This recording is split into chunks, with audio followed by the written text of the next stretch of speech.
ये है talks news network और आप देख रहे हैं पॉलिटॉक्स, राजनीति का कच्चा चिट्ठा।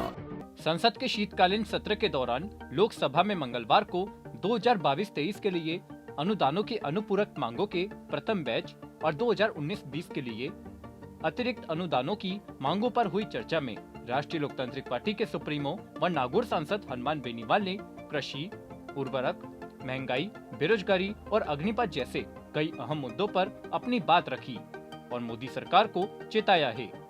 सांसद बेनीवाल ने कहा कि किसी भी देश की प्रगति को उसके द्वारा समाज के साथ निचले पायदान पर खड़ी जनता के लिए चलाई जा रही जन कल्याणकारी योजनाओं के क्रियान्वयन की सफलता से आंका जाता है।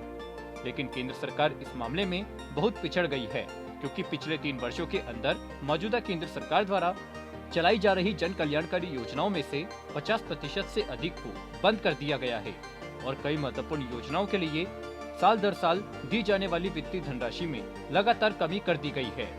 इस दौरान बेनीवाल ने महिला एवं बाल विकास, पशुपालन और डेयरी, कृषि और किसान कल्याण मंत्रालय द्वारा बंद कर दी गई योजनाओं का उदाहरण भी दिया है।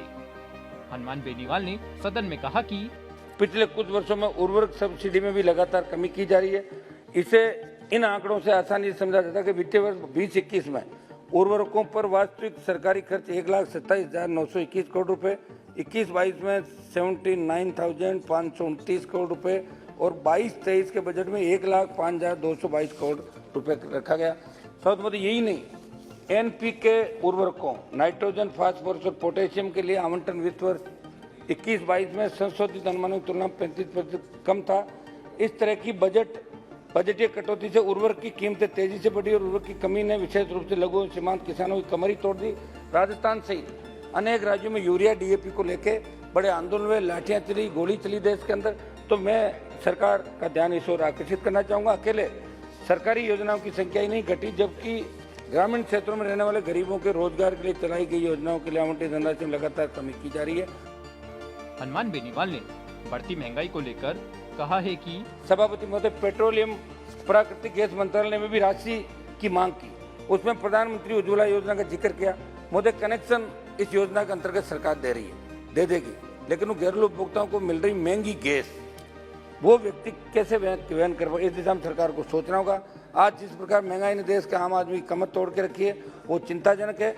2014 में एनडीए की सरकार जब बनी तब पेट्रोल डीजल की जो कीमत थी उसकी तुलना आज से करें, इस कारण भी महंगाई भी बढ़ी। इस पर सरकार को ध्यान देने की आवश्यकता। प्रति बैरल अंतर्राष्ट्रीय बाजार में उस समय तेल की, क्रूड ऑयल की कीमतें जो थी उससे अब कम है प्रति बैरल, लेकिन फिर भी पेट्रोल डीजल बढ़ रहा है। इस पर आम आदमी की तरफ सरकार को ध्यान देना चाहिए।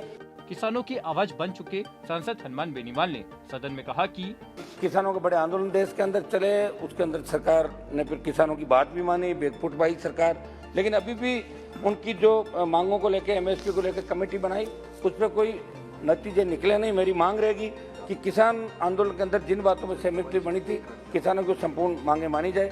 भारत की लगभग 69% आबादी, समझ में हम सब किसान परिवारों से आते हैं। किसानों की आमदनी को दोगुना करने संबंधी समिति ने 17 में टिप्पणी की थी, ग्रामीण आय या तो स्थिर है या कम है। 12 और 17 के बीच औसत किसान परिवार की मासिक आय 8,000 से भी कम थी। 7.5% की महंगाई दर के मुकाबले आय की वार्षिक वृद्धि दर 9.5%, आमदनी में होने वाली लगभग 80% बढ़ोतरी खेती से जुड़े खर्चों में खप जाती थी। ऐसे में किसानों के लिए सुदृढ़ क्रेडिट व्यवस्था होना बहुत जरूरी है, लेकिन विडंबना की कृषि ऋण सरकारों के लिए एक चुनावी टूल बनकर रह गया। बेनीवाल ने आगे कहा कि आज जो नेता भारत जोड़ो यात्रा के नाम से देश को जोड़ने की बात कर रहे हैं, उन्होंने राजस्थान में चुनाव के दौरान ये कहा था कि 10 दिनों में किसानों का कर्जा माफ होगा, लेकिन इस कर्ज माफी की बात तमाम राजस्थान की यात्रा पूरी हो रही है। अभी इनके नेता ने राजस्थान में बात नहीं चलाई। 14 से 19 तक कुल कल प्लीज आप बोलिए। 14 से 19 तक कुल 10 राज्यों ने 2,36,460 करोड़ कृषि ऋण माफी की घोषणा की, लेकिन सिर्फ 1,49,790 करोड़ रुपए ई बैंकों को रिलीज किया। आरबीआई ने इसकी तस्दीक राज्य सरकार। हनुमान जी समाप्त कीजिए। 1 मिनट। पॉलिटॉक्स ब्यूरो, दिल्ली। ये है टॉक्स न्यूज नेटवर्क और आप देख रहे हैं पॉलिटॉक्स, राजनीति का कच्चा चिट्ठा।